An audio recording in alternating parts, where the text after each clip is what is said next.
Welcome to This Explainer. Today we're unpacking a really fascinating piece of history that governs our modern lives in ways you probably don't even realize. Think about it. We enter into contracts every single day. Whether you're downloading a new app, buying a cup of coffee, or taking on a new freelance gig, you are making legally binding agreements. But how often do you actually stop and think about the invisible architecture holding all those daily transactions together? Well, today, we're decoding the Indian Contract Act of 1872 to uncover the literal anatomy of an agreement. So, think about this for a second. Have you ever agreed to something only to realize later that you and the other person meant something entirely different? It's a deeply human experience, right? We've all had those awkward miscommunications. Well, believe it or not, the legal scholars writing back in the 19th century were acutely aware of this human flaw. The 1872 Contract Act isn't just some dusty, boring legal code. It's essentially a guidebook on human communication. It sets the ground rules for how we promise things to one another so that society can function without, constantly falling into total chaos. Okay, let's dive into this. First, we'll look at the anatomy of contracts. Second, the power of words. Third, a meeting of minds.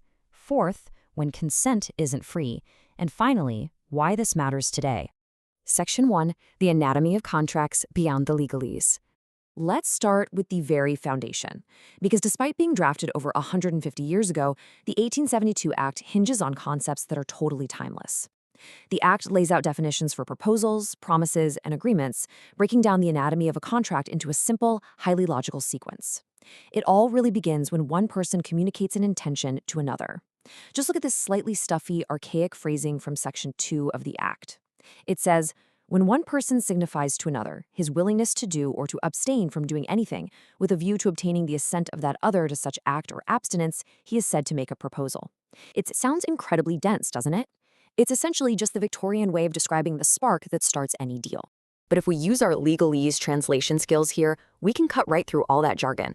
What the Act is really saying is that a contract simply starts with a clear offer. Someone has to step up and say, hey, I am willing to do this, or I'm willing to hold back from doing this, and they do so specifically to get the other person to agree. Once the person being made the offer signifies their assent, boom, that proposal becomes an accepted promise. Section 2, the power of words, express versus implied. Now, what's really interesting about this slide is how it brings us to the next vital organ in our anatomy of an agreement, which is the how. Like, how exactly do we signify our willingness to do something? The drafters of the Act tackled this directly in Section 9, which neatly divides all human promises into just two categories. On one side, we have express promises. According to Section 9, insofar as the proposal or acceptance of any promise is made in words, it is express. That means spoken out loud or written down. It's all about the words. On the other side, we have implied promises. The Act says if the proposal or acceptance is made otherwise than in words, the promise is implied. This covers our actions and conduct. Think about it. If you sit down in a barber's chair and they just start cutting your hair, no words are needed to form an implied promise that you're going to pay for that haircut, right? Section 3, a meeting of minds, the core of Section 13. So let's see how this builds into the next, and I'd argue most important, vital organ, the deeper psychological layer. We know we need an offer, and we know we can make it using words or actions. But what actually happens inside our heads when we use those words? Does saying yes always mean a rock-solid contract is formed? Well, actually, the answer is no, and the reason lies in Section 13. This brings us to the absolute core of today's explainer. Section 13 defines consent, and the wording here is honestly incredibly poetic for a dusty legal document. It says, two or more persons are said to consent when they agree upon the same thing in the same sense. Take a moment to really process that. The same thing in the same sense. It's not enough that I offer to sell you my car and you just agree to buy my car. If I'm thinking of my old beat-up sedan and you're thinking of my brand new sports car, our minds haven't actually met at all. We haven't agreed upon the same thing in the same sense. To show you exactly how crucial this is, the Act provides some fantastic, quirky historical illustrations. Let's look at this one from Section 20, which deals with mistakes of fact. It reads, A agrees to buy from B a certain horse. It turns out that the horse was dead at the time of the bargain, though neither party was aware of the fact. So picture this. You have two people shaking hands, fully believing they just made a deal for a living, breathing horse. And this brilliantly illustrates the real-world application of Section 13. Because both parties were under a mistake as to a matter of fact essential to the agreement, namely the literal existence of the horse, the agreement is entirely void. There was no living horse, which means they couldn't possibly be agreeing upon the same thing in the same sense. A mutual mistake of fact completely destroys the meeting of the minds. The words were spoken, the express promise was made, just like Section 9 asks for, but without that underlying true consent from Section 13, the contract simply vanishes into thin air. Section 4. When consent isn't free. As we've just seen, getting two minds to meet is hard enough. But Section 14 points out that agreeing on the same thing doesn't even matter if you were forced or tricked into it. It absolutely must be free consent.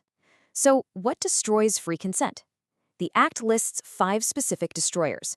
First is coercion, which means committing or threatening to commit an act forbidden by law, or unlawfully detaining property, to literally force someone into an agreement.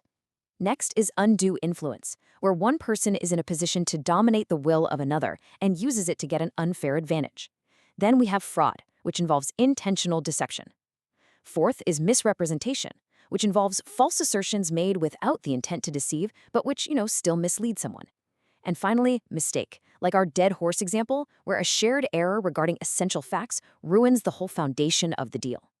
If any of these 5 factors cause the consent, that consent is absolutely not free. Let's look at another amazing 1872 illustration to explore the gray area of one of these destroyers, specifically fraud.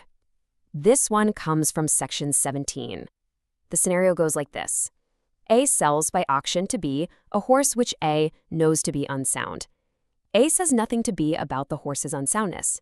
So the burning question is, does A's silence amount to fraud? Did he actually trick B into consenting? Well, the Act gives us a very nuanced answer here. The illustration states that in this specific case, A's silence is actually not fraud. The explanation in the Act tells us that mere silence as to facts likely to affect a person's willingness to enter a contract isn't fraud, unless the circumstances make it the person's explicit duty to speak, or unless their silence is basically equivalent to speech. For example, if B was A's daughter who just came of age, a fiduciary duty would exist, and A would absolutely have to speak up. Keeping secrets can totally destroy that essential meeting of minds if there's a duty of trust. At the end of the day, true consent thrives on honesty. Section 5. Why this matters today. So why does a law about 19th century horse trades matter to us today? Because whether you are buying a horse in 1872 or clicking a software agreement right now, the underlying human mechanism is exactly the same. So the crucial point is that we can actually synthesize this dense code into a super simple 2-step modern checklist for everyday life. Step 1 comes directly from Section 9. Express your promise in clear words. Don't rely on assumptions. State your proposal and your acceptance clearly. Step 2 comes straight from the poetic heart of Section 13. Ensure you both understand the exact same thing. Before you finalize literally anything, ask yourself, are we agreeing upon the same thing in the same sense?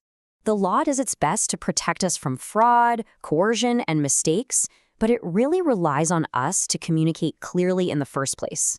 So I want to leave you with this final provocative thought. The next time a pop-up window appears on your screen and you hurriedly move your mouse to click I agree to a 10-page document you definitely haven't read, are you truly agreeing on the same thing in the same sense? Thank you so much for exploring the anatomy of an agreement with us, and we'll see you in the next explainer.